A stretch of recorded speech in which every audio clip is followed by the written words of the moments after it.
جانتے ہیں آپ اپنے نفس امارہ کو روکنے کا سب سے بہترین آلہ بھوک ہے، بھوک۔ جتنا آدمی بھوک کے ذریعے سے اپنے نفس کو مار سکتا ہے دوسری کوئی چیز نہیں۔ آپ دیکھیں اس رمضان المبارک میں بہت ساری حلال چیزیں آپ کو حرام کر دی گئی، یعنی سحری سے لے کر افطاری تک۔ میں یہ نہیں کہہ رہا کہ شراب پینا حرام ہے، نشہ کرنا حرام ہے، وہ تو پوری زندگی بھر حرام ہے، لیکن آپ کو چاول روٹی تو حلال ہے نا، سبزے سیب پھل فروٹ تو حلال ہے، لیکن یہ حلال چیزیں بھی اللہ نے آپ پر حرام رکھی ہیں، روزے کے عالم میں نہیں کھا سکتے۔ سحری سے لے کر افطار تک یہ حلال لقمے، پانی تو حلال ہے، پاک ہے، لیکن آپ کے لیے روزے کے عالم میں حرام ہے۔ اسی طرح شادی شدہ مرد اپنی عورت کے ساتھ زندگی بھر کبھی بھی جماع کر سکتا ہے، رات میں سو سکتا ہے، لیکن حالت روزہ میں وہ حلال کام بھی حرام ہے، حلال کام بھی حرام ہے۔ اپنی عورت سے جماع کرنا حالت روزہ میں کیوں روکا گیا؟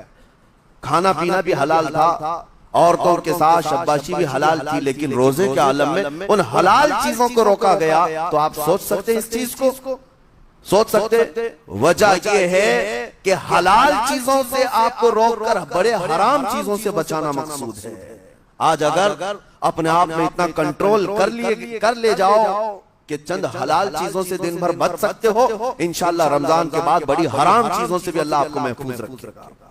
میرے عزیزو، برا ہے ان لوگوں کا، برا ہے ان لوگوں کا، برا ہے ان لوگوں کا جن کو میرے آقا صلی اللہ تعالیٰ علیہ وسلم نے دعائے ہلاکت فرمائی۔ اس سے بدنصیب کوئی ہو سکتا ہے جن کے لیے رسول رحمت صلی اللہ تعالیٰ علیہ وسلم کی دعائے ہلاکت ہوئی؟ حضور صلی اللہ تعالیٰ علیہ وسلم ایک دن مسجد نبوی شریف میں تشریف لے جا رہے تھے، منبر پر آپ نے قدم رکھا، آمین کہا، پھر دوسرے زینے پر قدم رکھا، آمین کہا، تیسرے زینے پر قدم رکھا، آمین کہا۔ خطبہ مکمل کیا، صحابہ نے پوچھا یا رسول اللہ صلی اللہ علیہ وسلم ہر زینے پر آپ قدم رکھتے ہوئے آمین کس لیے کہہ رہے؟ سنو، رسول پاک صلی اللہ علیہ وسلم ارشاد فرماتے ہیں کہ میں جب پہلے زینے پر قدم رکھا تو سید الملائکہ جبرائیل امین آئے اور دعا کرنے لگے۔ کیا دعا کیا؟ یوں کہا یا رسول اللہ صلی اللہ علیہ وسلم وہ شخص ہلاک و برباد ہو جائے جو آپ کا نام سنے اور پھر اس کے بعد درود نہ بھیجے۔ حضور فرماتے میں نے آمین کہا، حضور کا نام سنتے ہی آپ کی زبانوں پر درود آ جانا چاہیے۔ اللہم صلی علی سیدنا محمد وآلہ وصحبہ وبارک وسلم۔ میرے آقا فرماتے دوسرے زینے پر قدم رکھا تو جبرائیل امین نے یوں کہا یا رسول اللہ صلی اللہ علیہ وسلم وہ شخص ہلاک و برباد ہو جائے جو زندگی میں اپنے ماں اور باپ میں سے کسی ایک کے بڑھاپے کو پایا اور ان کی خدمت کر کے جنت نہیں حاصل کر سکا بلکہ ان کو ایسی چھوڑے رکھا، ایسا شخص برباد ہو جائے۔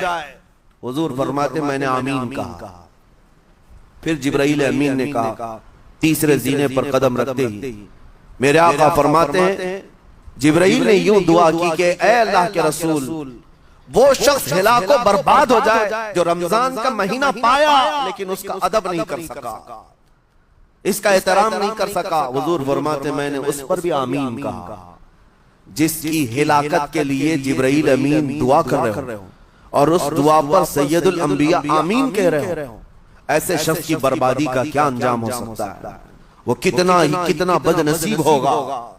اسی لیے میرے عزیزوں، مسلمانوں میں یہ رواج ہی نہیں ہونا چاہیے کہ اٹھ کر کے پوچھتے رہیں روزہ ہے کہ نہیں ہے، روزہ ہے کہ نہیں۔